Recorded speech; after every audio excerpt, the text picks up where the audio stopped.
Oi, Raquel.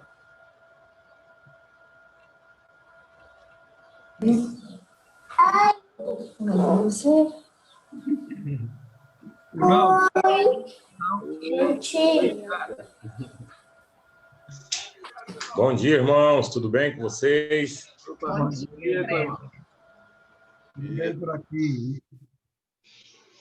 Irmãos, 10h10, então vamos dar início aqui nosso culto, né? Eu queria começar com uma oração, agradecendo a Deus pela oportunidade de mais um dia de vida, de estarmos juntos, de cultuarmos, né? De louvarmos o nome dEle, adorarmos o Senhor e recebermos a palavra dEle. Então vamos ter uma oração. Deus, eu te agradeço pelo dia, mais um dia de vida que o Senhor nos concede, pela oportunidade de estarmos juntos, mesmo que digitalmente. E eu venho pedir, Deus, que o Senhor, por tua misericórdia e graça, perdoe os nossos pecados, os nossos erros e nos traga cativos agora à presença do Senhor. Primeiro, para que as coisas sejam colocadas no lugar, né? Nós saibamos quem nós somos, as nossas misérias, os nossos erros, e a gente saiba quem o Senhor é. Um Deus criador, onde não há falhas, onde não há pecado, glorioso, perfeito, santo, e que assim sendo a gente honre e glorifique o nome do Senhor com o nosso culto e receba o que o Senhor tem para dizer para o nosso coração, para a nossa vida, para a nossa mente.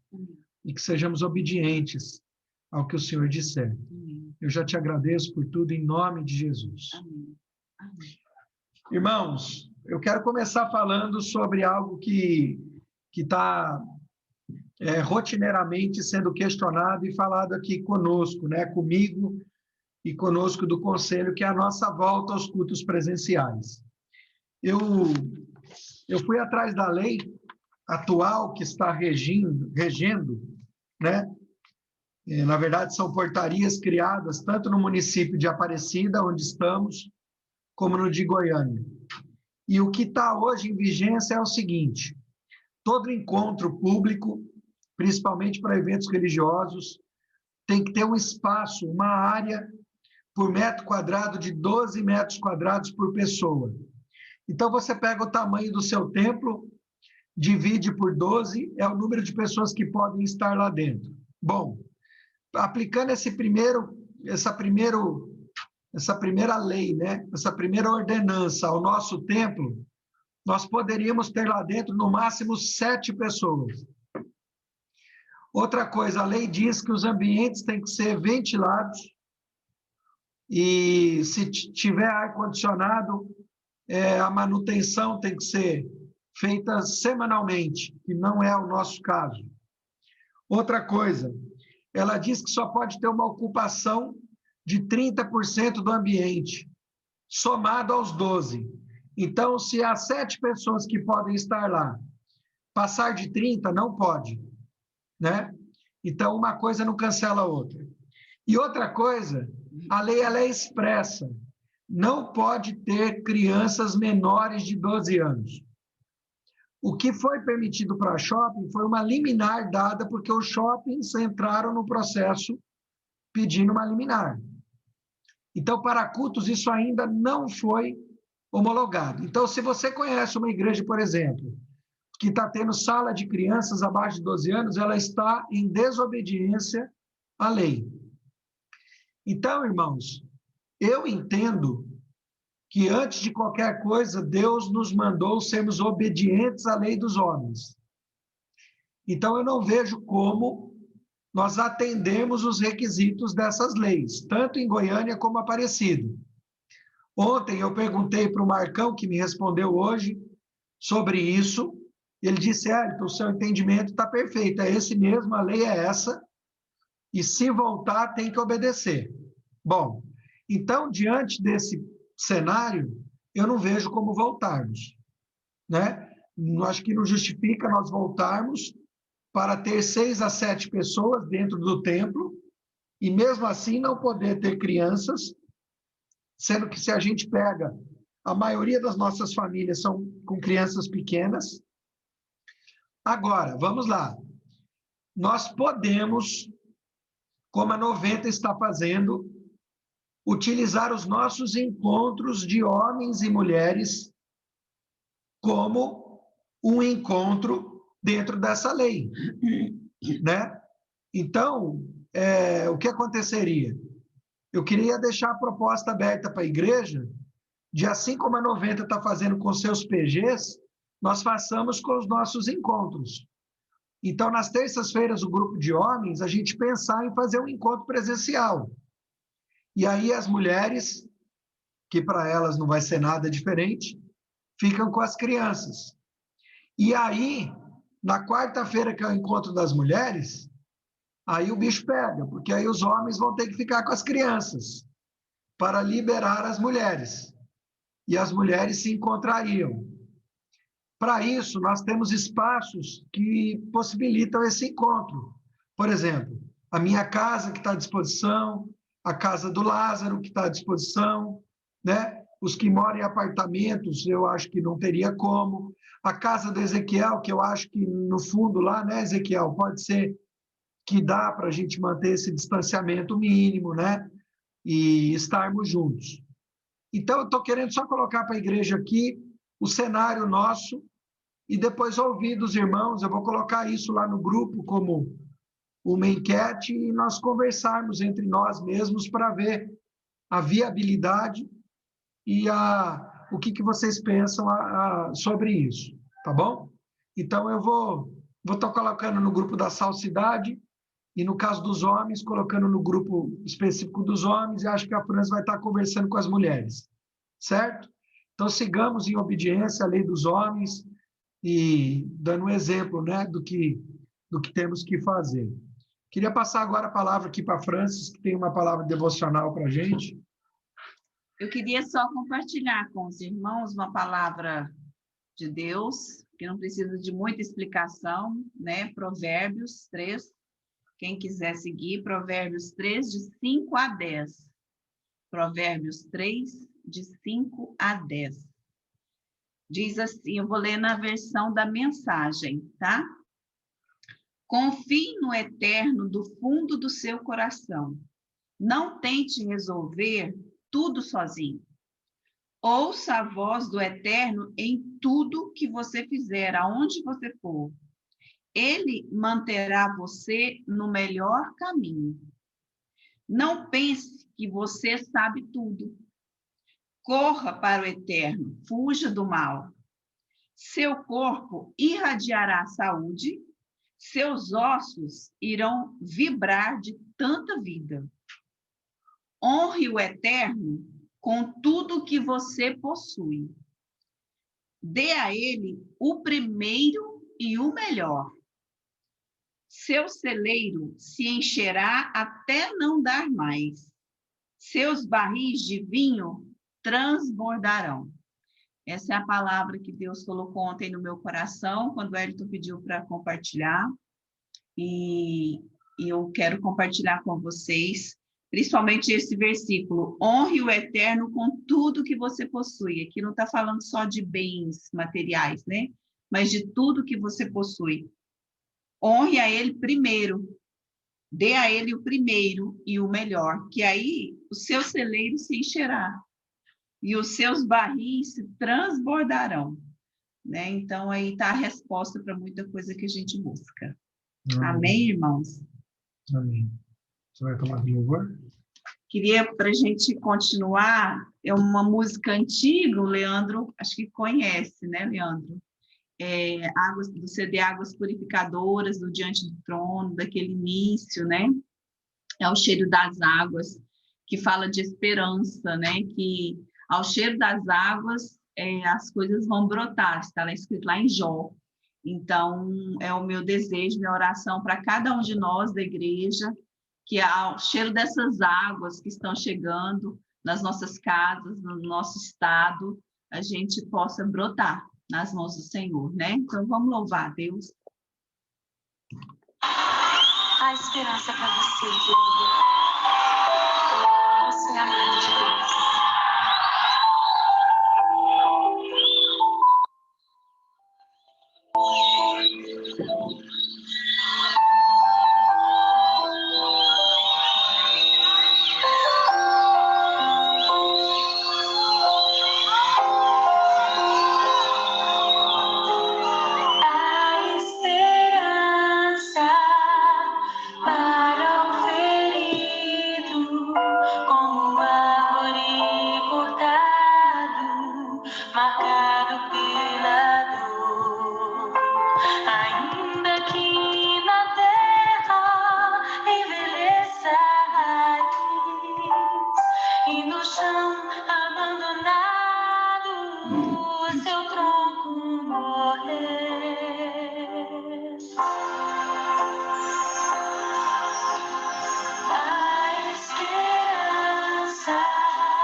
Amém, irmãos. Amém. Graças a Deus. Eu queria agora que a gente tivesse uma palavra de oração. Primeiro, explicar assim, a ausência do Lázaro, né? Que apareceram alguns compromissos pessoais relacionados à venda. Ele, como corretor, domingo é um dia bom para ele, né? E ele ia assinar o contrato, graças a Deus, de uma venda feita e atender outros 2 clientes. Então, disse: não vou poder estar com vocês. Eu queria que a gente fizesse uma oração pela família da Sara, né? Que ela perdeu sua avó, e que a gente também já fizesse oração pelo Carlos.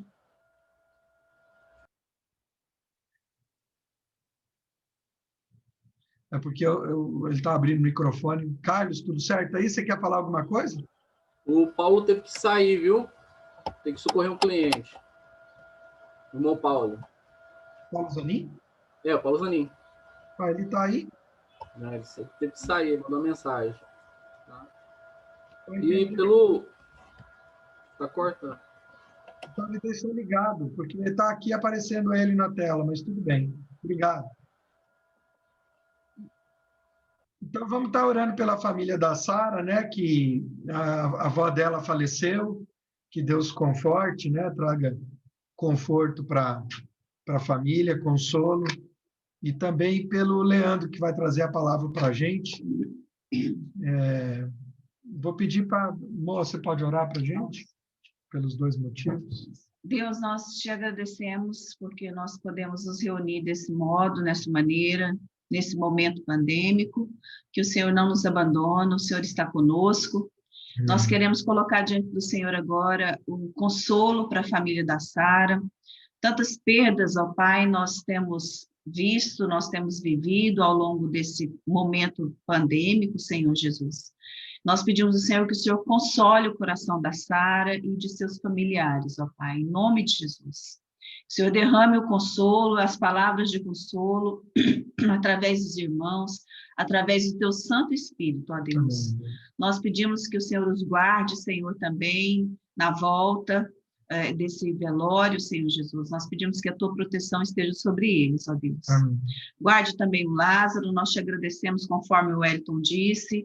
Obrigada por essa bênção concedida a ele nos negócios. Nós te pedimos que guarde também o irmão Paulo, Pai, nos seus afazeres, em nome de Jesus Cristo. Amém. E pedimos agora as bênçãos do Senhor sobre a vida do Leandro, que vai nos trazer a palavra de Deus, a palavra que edifica, a palavra que renova a mente, a palavra que nos mostra o caminho, a palavra que mantém viva a nossa fé. Amém. Então, Pai, que o seu Espírito esteja atuando desde já, ó Pai, na vida do Leandro, porque desde o preparo da palavra, o teu Espírito já estava conduzindo o Leandro. Que nós possamos receber essa palavra com a mente aberta, Senhor, com o coração aberto, para que cause, ó Pai, transformação nos nossos lares, no nosso templo, na nossa vida. Em nome de Jesus é que nós oramos ao Senhor. Amém. Amém. Leandro, a palavra está com você, meu irmão. Amém. Eu queria convidar, então, os irmãos a abrir a Bíblia no livro de Mateus, capítulo 6. Uma coisa que tem vindo muito no meu coração, né, desde o final do ano passado, assim, sobre propósito, e esses textos que eu ando lendo, eu vejo sempre agora nessa perspectiva. São textos que eu já li, são textos bem conhecidos, mas que vem uma palavra que confronta, mesmo que já tenha sido um texto bem conhecido. Eu vou ler na versão da NTLH, a nova tradução da linguagem de hoje.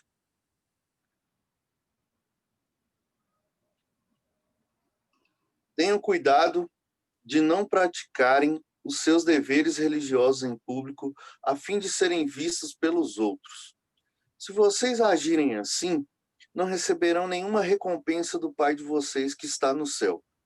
Quando você der alguma coisa a uma pessoa necessitada, não fique contando o que fez, como os hipócritas fazem nas sinagogas e nas ruas. Eles fazem isso para serem elogiados pelos outros. Eu afirmo a vocês que isso é verdade. Eles já receberam a sua recompensa. Mas você, quando ajudar alguma pessoa necessitada, faça isso de tal modo que nem mesmo o seu amigo mais íntimo fique sabendo do que você fez.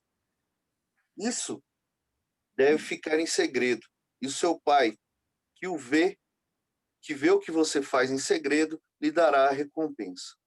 Quando vocês orarem, não sejam como os hipócritas. Eles gostam de orar de pé nas sinagogas e nas esquinas das ruas para serem vistos pelos outros.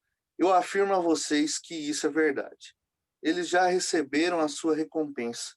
Mas você quando orar, vá para o seu quarto, feche a porta e ore ao seu pai, que não pode ser visto. E o seu pai que vê o que você faz em segredo, lhe dará a recompensa. Nas suas orações, não fique repetindo o que vocês já disseram, como fazem os pagãos. Eles pensam que Deus os ouvirá porque fazem orações compridas. Não sejam como eles, pois antes de vocês pedirem, o Pai de vocês já sabe o que vocês precisam. Portanto, orem assim: Pai nosso que estás no céu, que todos reconheçam que teu nome é santo. Venha o teu reino, que a tua vontade seja feita aqui na terra como é feita no céu. Dá-nos hoje o alimento que precisamos. Perdoa as nossas ofensas, como também nós perdoamos as pessoas que nos ofenderam. E não nos deixe que sejamos tentados, mas livra-nos do mal, pois teu é o reino, o poder e a glória para sempre. Amém. Porque se vocês perdoarem as pessoas que ofenderam vocês, o Pai de vocês que está no céu também perdoará vocês. Mas se não perdoarem essas pessoas, o Pai de vocês também não perdoará a ofensa de vocês. Quando vocês jejuarem, não faça com cara triste, como fazem os hipócritas, pois eles fazem isso para todos saberem que eles estão jejuando. Eu afirmo a vocês que isso é verdade, eles já receberam a sua recompensa. Mas você, quando jejuar, lave o rosto e penteie o cabelo, para os outros não saberem que você está jejuando. E somente o seu pai, que não pode ser visto, saberá que você está jejuando, e o seu pai, que vê o que você faz em segredo, lhe dará a recompensa. Não ajuntem riquezas aqui na terra, onde a traça e a ferrugem destroem, os ladrões arrombam e roubam. Pelo contrário, ajuntem riquezas no céu, onde as traças e as ferrugens não podem destruí-las, e os ladrões não podem arrombar ou roubá-las. Pois onde estiver as riquezas, aí estará o coração de vocês. Os olhos são uma luz para o corpo.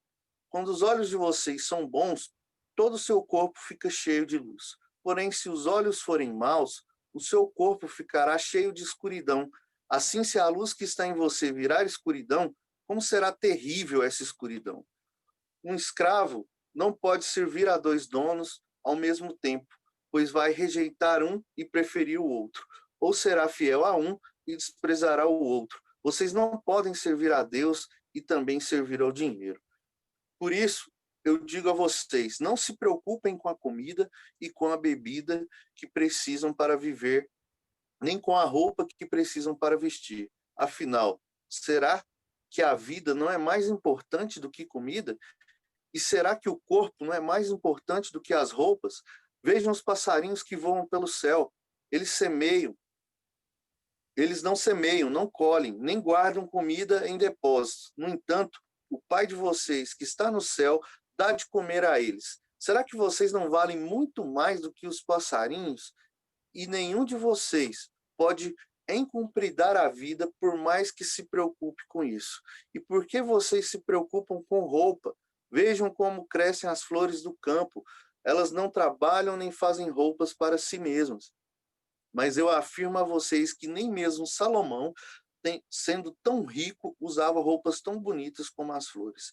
É Deus quem veste a erva do campo, que hoje dá a flor e amanhã desaparece, queimada no forno. Então é claro que ele vestirá também vocês. que têm uma fé tão pequena. Portanto, não fiquem preocupados perguntando onde é que vamos arranjar comida, ou onde é que vamos arranjar bebida, ou onde é que vamos arranjar roupas, pois os pagãos é que estão sempre procurando essas coisas. O Pai de vocês que está no céu sabe que vocês precisam de tudo isso. Portanto, ponham em primeiro lugar na sua vida o reino de Deus e aquilo que Deus quer, e Ele lhes dará todas essas coisas. Por isso, não fiquem preocupados com o dia de amanhã, pois o dia de amanhã trará suas próprias preocupações. Para cada dia, bastam as suas próprias dificuldades. Bom, esse texto, eu fiz questão de ler o texto inteiro, e uma das coisas que me chama a atenção essas tecnologias são interessantes, né? Porque aqui na versão do celular ele destaca de vermelho todas as falas de Jesus. E esse texto é todo em vermelho. Então, isso aqui são palavras que Jesus está falando. Muitas vezes, em muitas pregações, as pessoas pegam histórias e daquelas histórias ali passam mensagens inspiradoras que enchem templos, que fazem as pessoas sentir bem. Por exemplo, pegar um texto de Davi e Golias e ficar falando, você também vai derrubar os seus gigantes. Deus tem propósito para você para derrubar gigantes. E avalia na perspectiva de que Davi era o pequeno e o outro era o grande. Por que a gente não pode analisar que Davi em estatura era pequeno, mas ele era o gigante, e o outro em estatura era grande, mas ele era o pequeno? Então, tem coisas que às vezes a gente tem que estar sensível, que Deus tem ministrado, a gente tem que estar sensível para o que ele ouve. Falar dessas coisas, de vitória, de superação, de vencer, superar as dificuldades, são coisas que acalentam o nosso coração. Todo mundo tem dificuldade, todo mundo está passando por dificuldade, e falar isso é bom, ouve. Quem ouve, ouve com contentamento, faz bem. Por isso que existem muitos livros de autoajuda, por isso que existem muitos coaches, falam, você vai conquistar, você vai ficar rico, você vai ganhar isso. Mas esse texto aqui, que faz parte do Sermão do Monte, ele aborda alguns tópicos da nossa rotina como cristão. Ele fala de caridade, ele fala de oração, ele fala de jejum, ele fala de riquezas e ele fala de luz. Esses tópicos são abordados já na seguinte perspectiva. Se você for, quando ele fala de caridade, se você for fazer uma caridade para ser aplaudido, tirar um selfie, postar no Instagram e ganhar curtidas por isso, fazer bonito para as pessoas, as curtidas são sua recompensa. Mas para Deus isso não vale nada. Porque o propósito não é só dar um dinheiro para quem precisa. O propósito é revelar Deus na vida daquela pessoa. Se você está dando só dinheiro, você está em evidência. Mas o Deus que deveria estar em evidência, não está em evidência, então está errado. Se a gente parar para pensar, caridade, jejum, riqueza, são coisas boas, isso aqui são coisas boas. Então, se você estiver fazendo a coisa certa da forma errada, não vale nada. É o que está falando esse texto. Então, ele coloca também em oração. Se você está orando, fazendo pose, estufando o peito, falando, minha oração, e não sei o quê, não vale nada, porque você quer aparecer. A sua oração tem que revelar a Deus, e depois ele dá um tapa na gente, porque ele começa, se for orar, você ora de jeito assim. E vem essa oração que todo mundo conhece. Então, aqui há um confronto, né, nessa exposição desse texto, entre viver a individualidade ou querer estar em evidência. Então, nosso propósito não é estar em evidência. Nossas ações não é para que nós estejamos em evidência, mas para que o Deus seja revelado. Tudo que a gente fizer, que seja para a glória de Deus.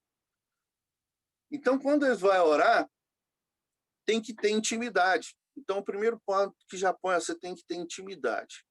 E se a gente parar para pensar, a oração revela quem nós somos, porque a forma como a gente ora mostra o grau de intimidade que a gente tem com Deus. Então, se eu estou orando cultuando a mim mesmo, eu não estou tendo intimidade nenhuma com Deus. Agora, se eu entendo a soberania do meu Deus sobre a minha vida e eu oro com propriedade para Ele, eu entendo que Ele é Senhor da minha vida e eu oro nesse sentido, entendendo que Ele é Senhor. E quem tem que estar em evidência é Ele, não eu.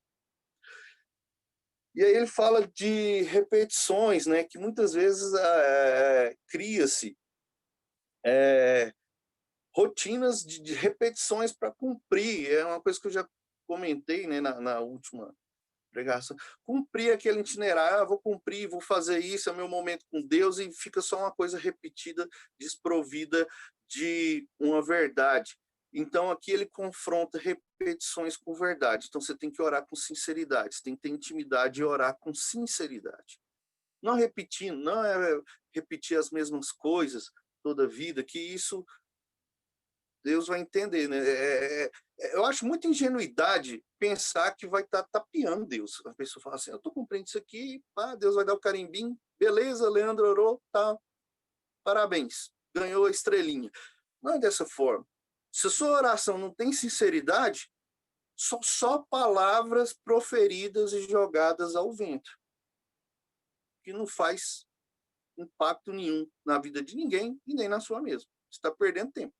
Então, devia estar usando esse tempo para falar outras coisas, que fingir que está orando. E a oração é interessante, que fala que o Pai é nosso e que o nome dele tem que ser engrandecido, né?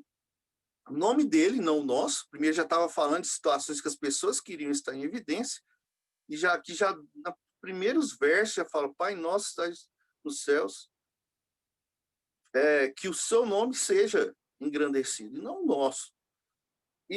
Mas fala outras coisas que são nossas.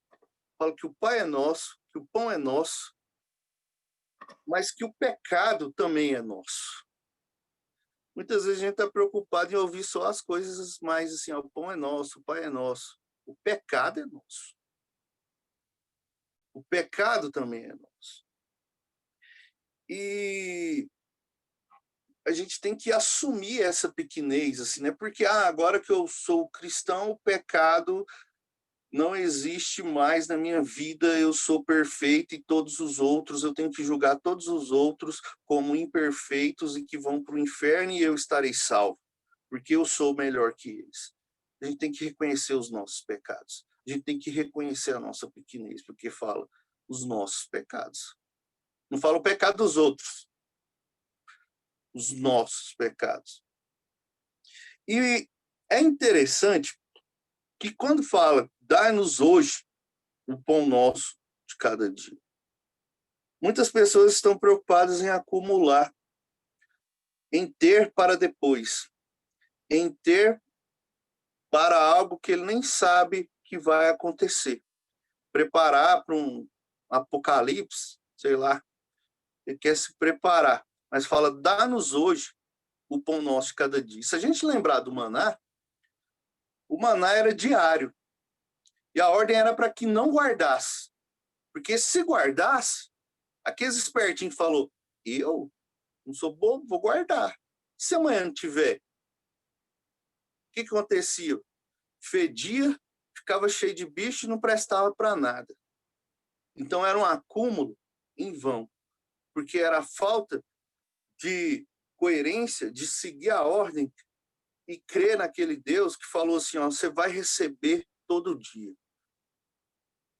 Eu vou te dar. Isso aqui não é eu que estou falando. Isso aqui são palavras de Jesus, igual eu disse no início, está tudo em vermelho. Jesus está falando, está ensinando a gente a orar desse jeito. Então, se ele está falando, é porque ele garante. Dá-nos hoje o pão nosso de cada dia. Então, se acumular pão, ele vai perder. Você tem que tentar com o do dia, entender que você vai receber o do dia. Como vai ser amanhã? Não sei. Mas se você tem o do dia, e você pode comer e pode alimentar outro, alimenta naquele dia. Porque se você guardar e o outro ficar com fome, aquele pão vai perder e o outro ainda vai ficar com fome. É desse jeito que vai acontecer. E aí fala, né? Perdoa os nossos pecados como nós perdoamos a quem nos tem ofendido. Então a gente tem os nossos pecados e a gente pede perdão por eles. E é fácil a gente só falar assim, eu reconheço meus pecados, perdoa os nossos pecados. Mas aí vem a outra parte. Como nós perdoamos? Nós estamos perdoando aqueles que nos ofendem? Nós estamos perdoando quem tem nos ofendido? Ou só queremos ser perdoados pelos nossos pecados e achar superior em relação aos outros? Baseado nisso, ainda em Mateus, lá no capítulo 18, para dar uma ênfase nessa parte, a partir do verso 21, do 21 ao 35, queria ler para a gente entender aqui essa questão de perdoar quem nos tem ofendido.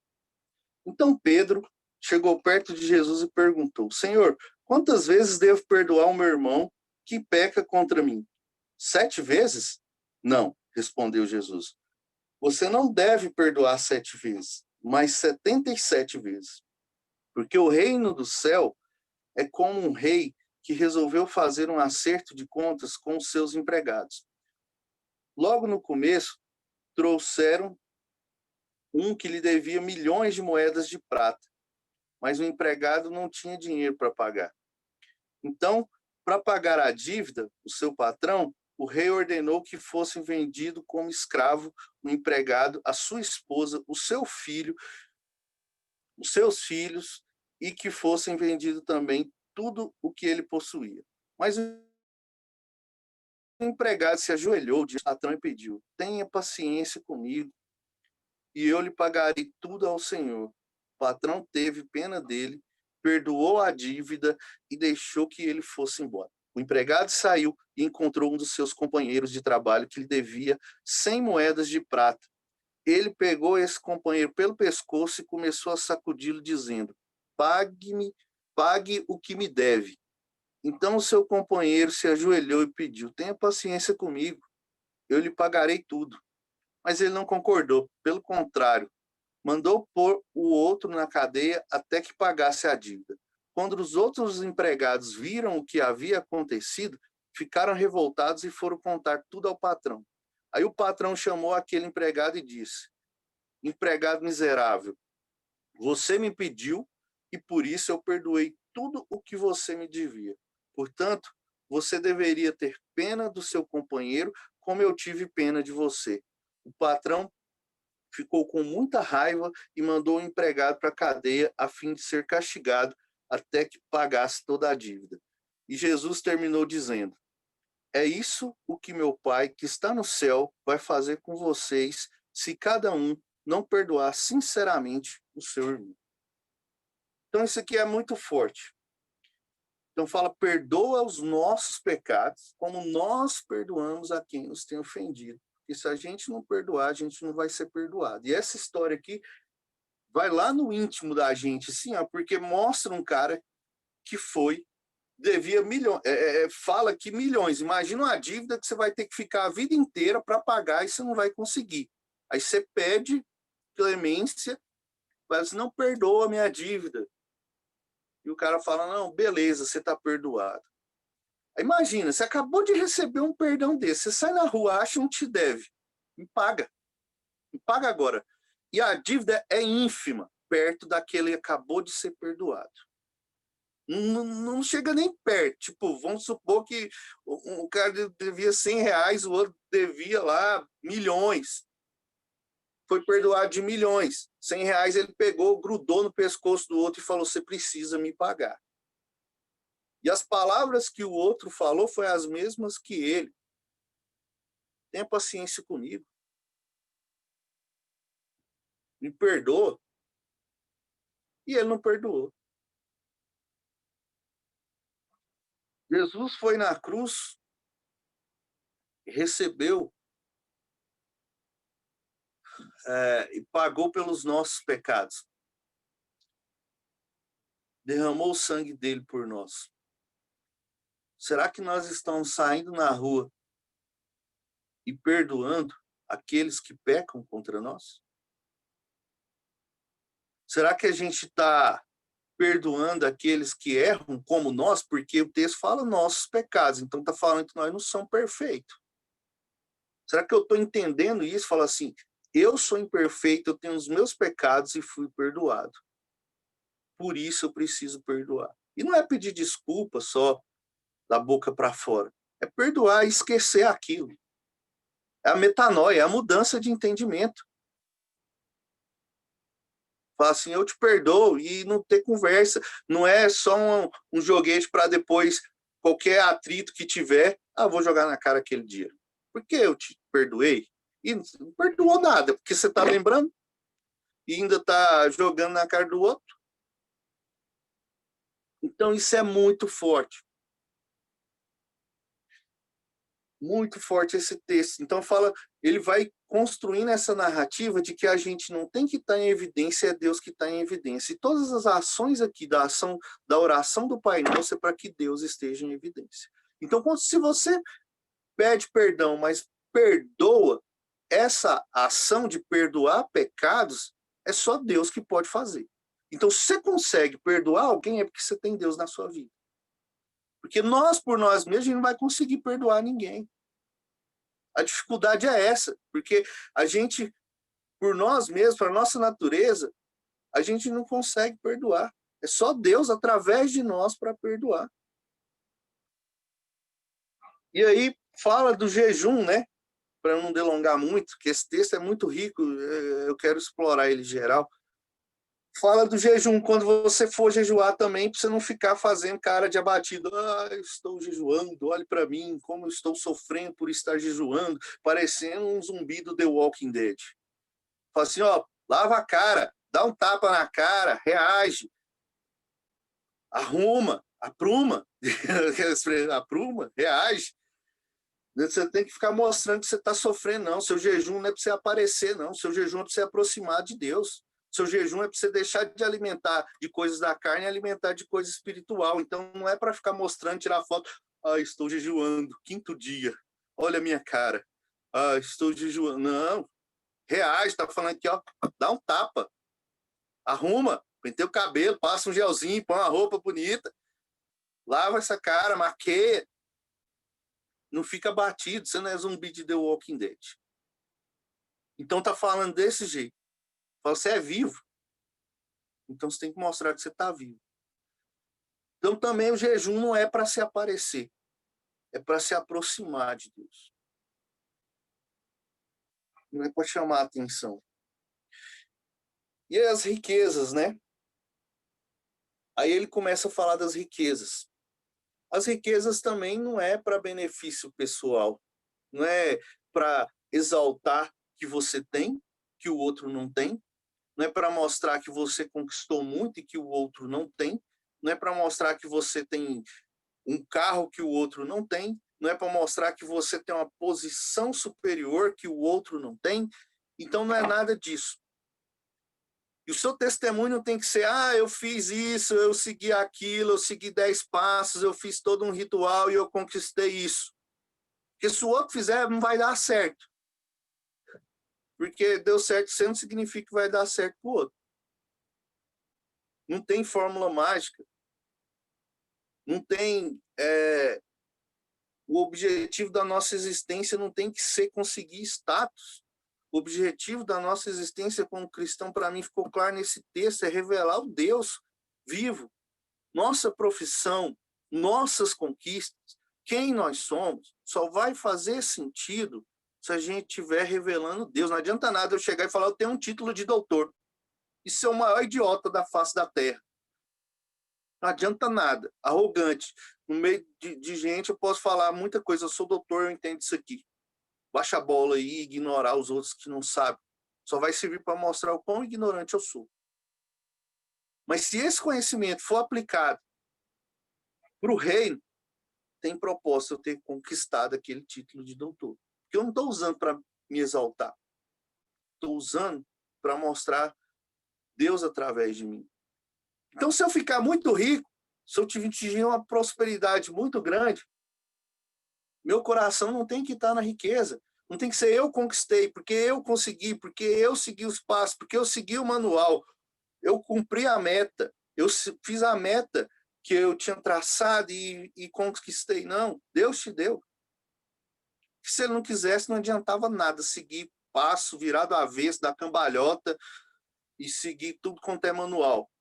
Se não for propósito de Deus, ele não vai dar. E se você conquistar isso, onde vai estar o seu coração? Vai estar a sua segurança é no pão que você recebe diariamente, ou é porque agora você tem dinheiro e pode comprar um monte de pão que pode até perder na despensa? O coração tem que estar em Deus, porque é aí onde está o teu tesouro. Porque assim como o maná perdia se ficasse acumulado, essas riquezas vão ser corroídas. Vai mudar as propriedades, vai deixar de ser riqueza. Vai ser lixo. Simplesmente. Lixo. Então não tem propósito nenhum acumular, não tem propósito nenhum conquistar, se for só para a gente ficar em evidência e não for revelar a Deus. Se os nossos investimentos, nossas ações, nosso esforço, eu acordo de madrugada para eu ganhar mais dinheiro, eu acordo de tal hora, eu faço isso, eu faço aquilo, esse esforço, esse empenho, é só para conquistar bens materiais? Ou quando você chegar lá, você vai lembrar de onde você saiu, vai lembrar que existem outras pessoas, vai perdoar os que te devem, assim como você também tem que ser perdoado, e vai conseguir repartir. Que é uma coisa muito, muito simples que a biologia ensina, né, que é a divisão e a multiplicação. Então, a multiplicação celular é quando a célula divide. Só tem multiplicação porque ela divide. Então, esse é um princípio muito básico e a biologia ensina. Né? Nós só existimos, por exemplo, nós éramos uma única célula. A gente só existe porque essa única célula zigoto se dividiu até formar um organismo. E por ela dividir, houve a multiplicação. E aí Deus fala, ó, seu foco de vocês é estar em evidência, suas conquistas é para estar em evidência, está tudo errado. Onde está o teu tesouro, está o teu coração. Então, a riqueza já é o que você precisa, já é o seu galardão, já é a sua recompensa. Mas por que a gente conquista essas coisas? Qual o propósito? Se não for para beneficiar mais alguém. Se tem alguém na sua família passando necessidade, você não poder ajudar. Você vê briga na sua família por causa de dinheiro. Você vê briga entre irmãos por causa de dívidas, de dinheiro que poderia ser perdoado, que poderia um se ajudar, um ajudar o outro. Muitas vezes fica aquela coisa bonita, eu quero mandar dinheiro lá para a África, porque eu contribuo com um projeto tal. E outros aqui no Brasil, do seu lado, está perecendo. Você podia ajudar. Mas é bonito falar que você está ajudando as crianças na África. Mostra um status. Dá uma fala bonita, parece até que esse concurso que as Miss que sempre quer falar uma coisa bonita, falar, eu ajudo os necessitados, eu faço isso. Falar que ajudar as crianças na África e deixar o seu irmão do seu lado morrer é um discurso hipócrita. Simplesmente você está ficando em evidência e não está cumprindo o propósito. Porque você pode ajudar quem está do seu lado, por que você quer ir para a África?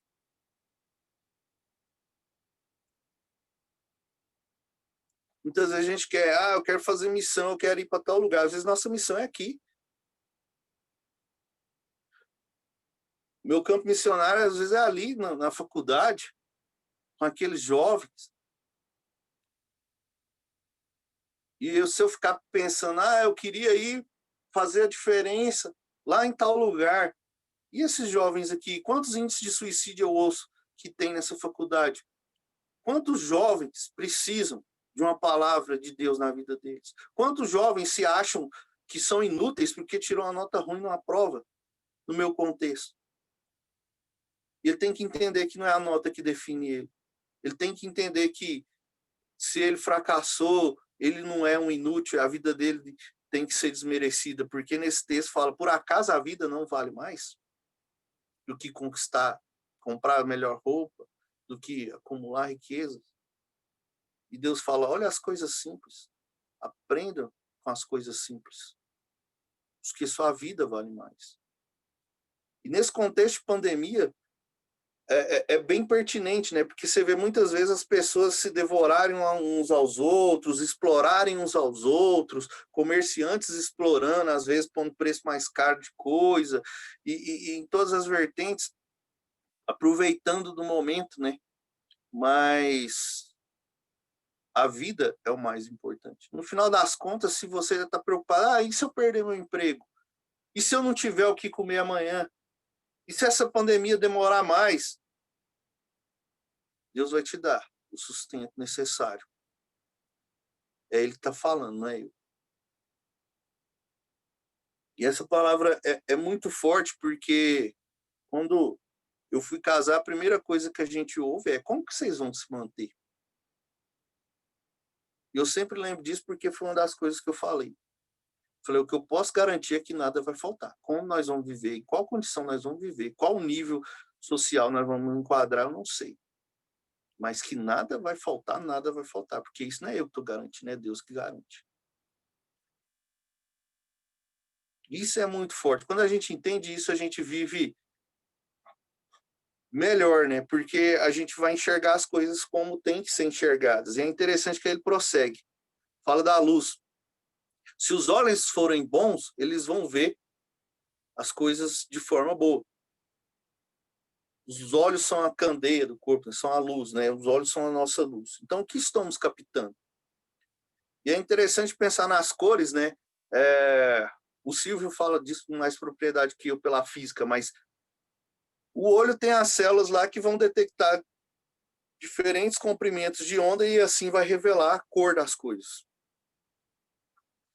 É só quando essa luz é captada que existe cor. Então, aquela paisagem mais bonita, se não tiver luz, ela não vai existir. Aquele cenário mais lindo que você contempla, que tira o seu fôlego, que você fala assim, eu poderia ficar aqui simplesmente olhando, e que aquela imagem que te faz lembrar de Deus, fala assim, nossa, Deus é maravilhoso. Aqueles cenários que você usa essa expressão, se não tiver luz, eles não existem. Se não tiver luz, é só escuridão. Então, qual a ótica que a gente está enxergando as coisas? A gente está conseguindo contemplar a beleza da criação de Deus, ou a gente está obscurecido pela necessidade de coisas que não vão valer em nada para a gente? Esses tesouros aqui na Terra. Então, vale a pena investir na Terra ou investir no reino?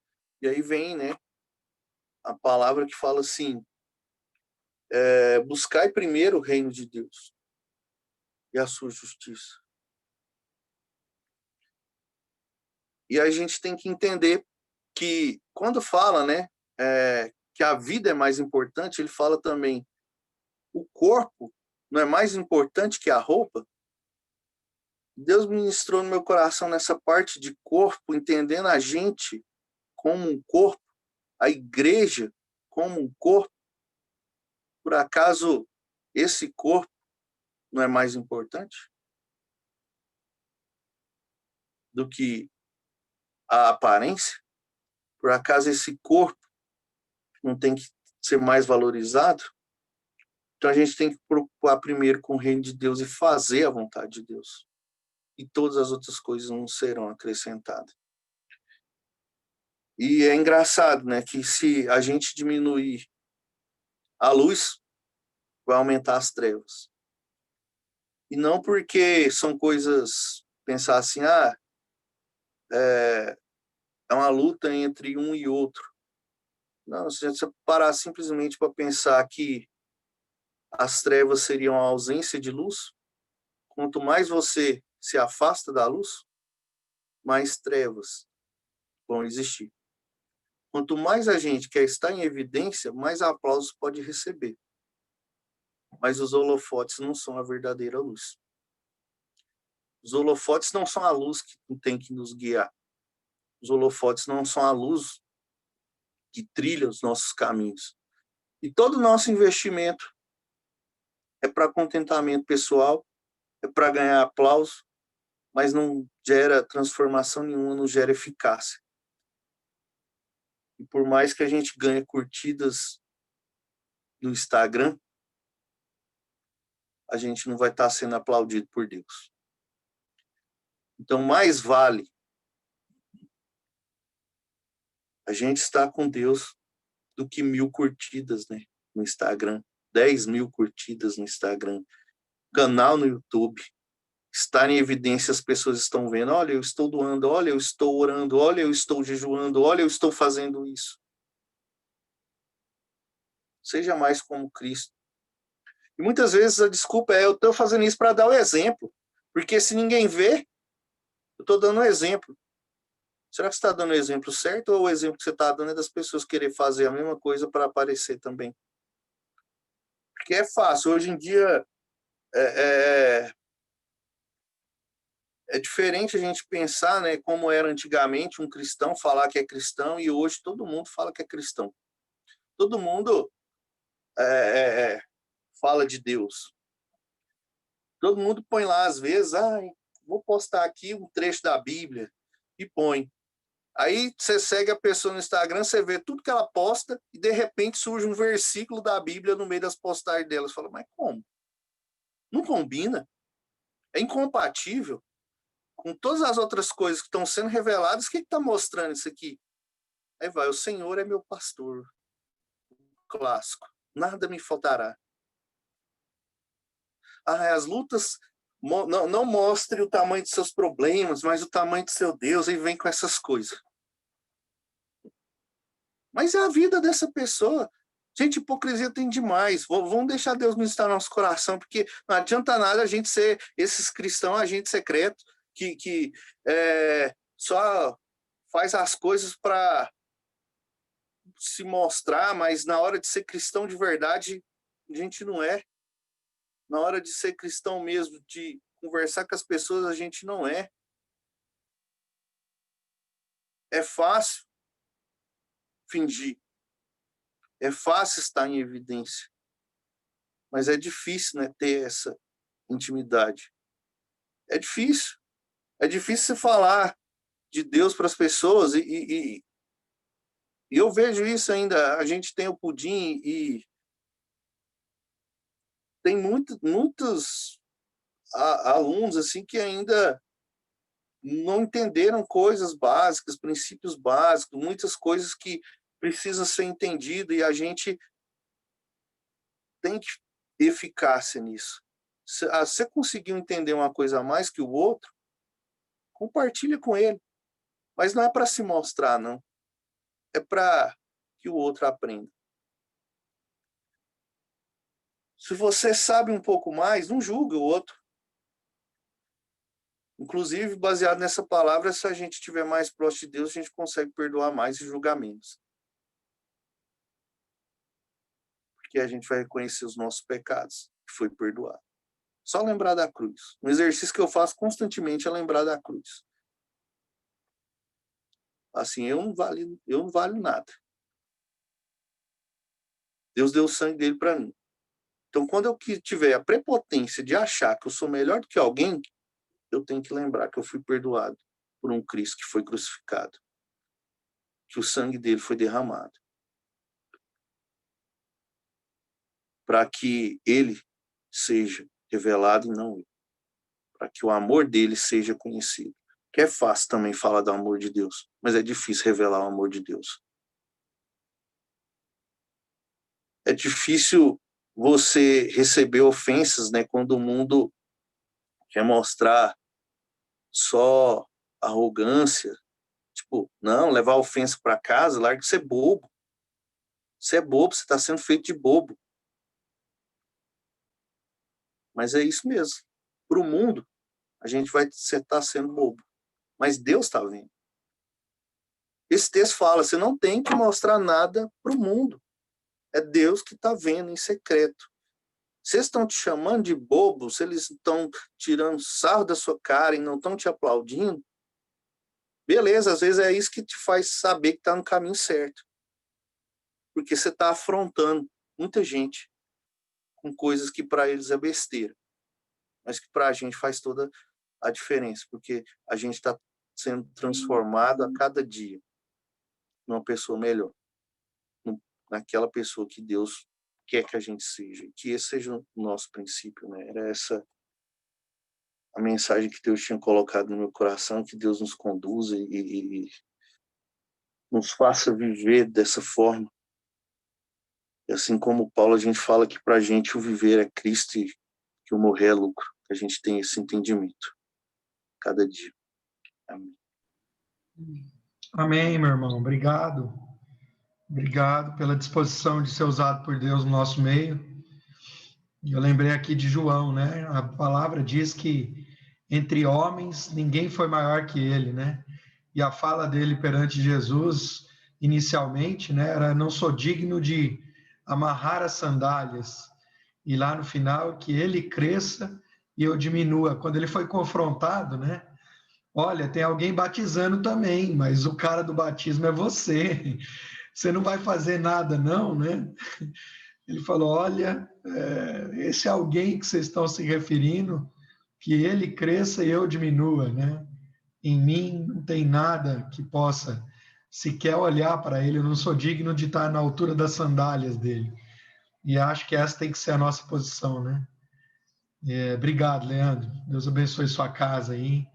Jéssica, Lia. Alguém quer falar alguma coisa? Quer fazer algum comentário? Esse é o momento.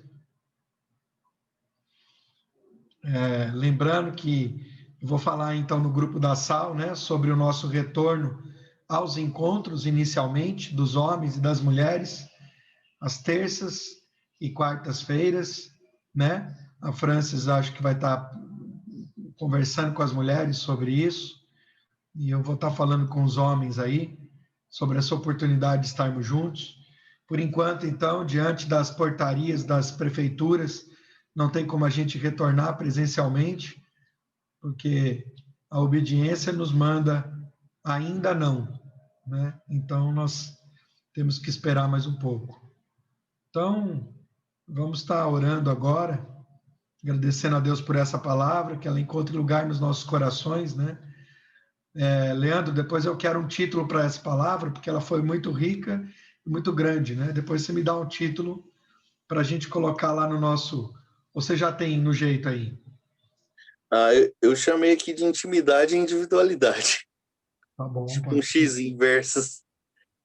Eu tinha chamado minha mãe para participar, que eu falei para ela, falei, ó, eu pedi oração para você, mas eu sei que tem que agradecer. E ela tá bem? Tá bem. Aí teve um imprevisto lá, eles foram para um sítio lá dos pais do meu padrasto e ela não pôde participar hoje, mas eu ainda vou cobrar dela vir aqui. E falei, você tem que mostrar pessoal por quem estava orando, você tem que saber quem é você.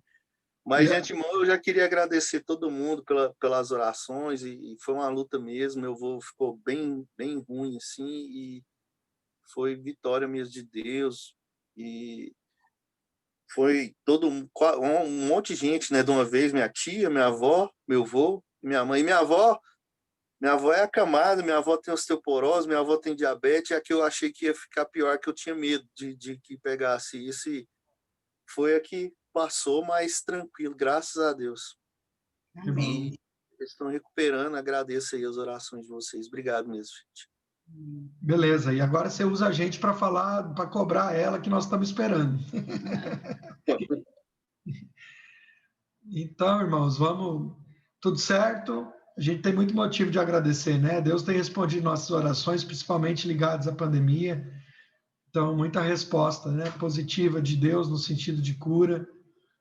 Então, vamos estar orando, então, agradecendo a Deus e encerrando o nosso encontro. Deus, obrigado pelo momento, pela tua voz, através do Leandro, deixando muito claro qual é o nosso posicionamento em relação ao Senhor. Como ele disse, né?